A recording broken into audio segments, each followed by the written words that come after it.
वेदप्रिये वेदान्तर्गतवासिनी जनप्रिये जगत्कल्याणकारके कदम्बवनवासिनी कात्यायनी कनकाम्बरधरे कनकदुर्गे तव सुप्रभातम्।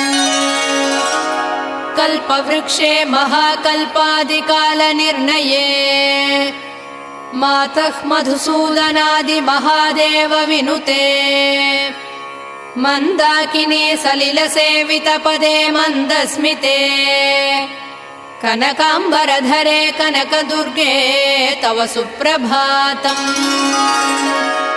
शिववामभागे शिवे शैवेतरसेवितपदे विजयदुर्गे महादुर्गे हे जगन्मातृके जगदाम्बिके जाह्नवी सखी